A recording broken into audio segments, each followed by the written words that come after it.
Welcome to ABC campus. आज हम business law में आई कैप की ऑटम 2018 की अटेम्प्ट से एक पास्ट एग्जाम का क्वेश्चन डिस्कस करेंगे। तो क्वेश्चन ये है कि Badar and Yasin established a distribution agency for supplying low cost medicine to hospitals.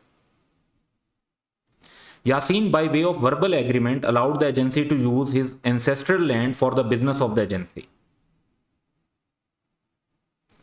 Badr purchased a delivery van in his own name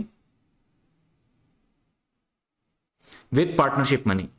Badr wants to repay the amount to the partnership and therefore a receivable has been recorded in the partnership books. तो यहां पर दो scenario हैं, एक land के इस्तेमाल का और दूसरा डिलीवरी वैन की परचेज का। रिक्वायरमेंट यह है कि under the provisions of partnership act 1932 describe whether the above asset, एक लैंड वाला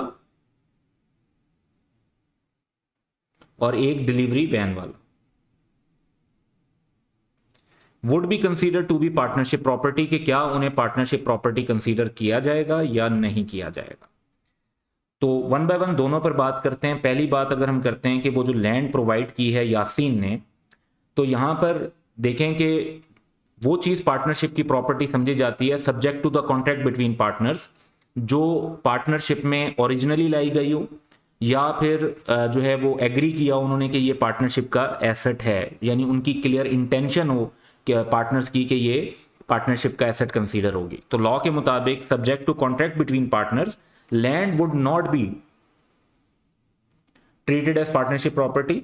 ये पार्टनरशिप प्रॉपर्टी सिर्फ तब बनेगी ओनली इफ अगर पार्टनर्स क्लियरली को इंटेंशन शो करें कि ये पार्टनरशिप की प्रॉपर्टी है, क्योंकि ये प्रॉपर्टी पार्टनरशिप के पैसों से नहीं ली गई, पार्टनरशिप के डायरेक्ट यूज के लिए नहीं ली गई, उसके ऑर्डिनरी कोर्स ऑफ बिजनेस में एक्वायर नहीं हुई, बल्कि ये पहले से यासीन के जो है अबाओ अजदाद की, एंसेस्ट्रल लैंड का मतलब क्या है, अबाओ अजदाद की जो जमीन थी वो थी और वो बिजनेस के लिए उन्होंने यूज करना शुरू कर दी।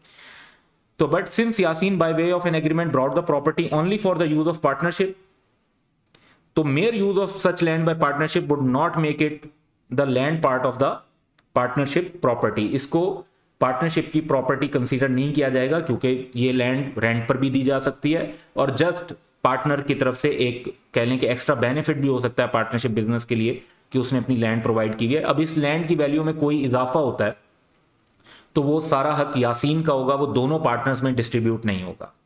इसी तरह अगर हम दूसरा एसेट देखें जो कि डिलीवरी वैन का एसेट है, तो डिलीवरी वैन जो है वो पार्टनरशिप के पैसों से ली गई है,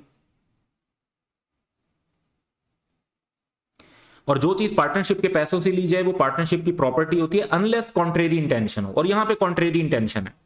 रिसीवेबल रिकॉर्ड करने का मतलब यह है कि कॉन्ट्रेरी इंटेंशन शो की गई है कि ये पार्टनरशिप की चीज नहीं है, बल्कि वैन जो है वो बदर ने पर्सनली अपने इस्तेमाल के लिए ली है और ये पार्टनरशिप की प्रॉपर्टी कंसीडर नहीं होगी, ये उसकी पर्सनल प्रॉपर्टी कंसीडर होगी। So in this case, van does not constitute partnership property because recording of receivable in partnership book shows that van was not acquired for partnership। और ये कहां से पता चला? रिसीवेबल को रिकॉर्ड करने से पता चला, यहां से कॉन्ट्रेरी इंटेंशन मिली। अगर ये रिसीवेबल को रिकॉर्ड ना किया गया होता तो फिर क्योंकि ये पार्टनरशिप के पैसों से एसेट लिया गया, फिर इसे पार्टनरशिप की प्रॉपर्टी समझा जाता। So that's all for today, have a good day.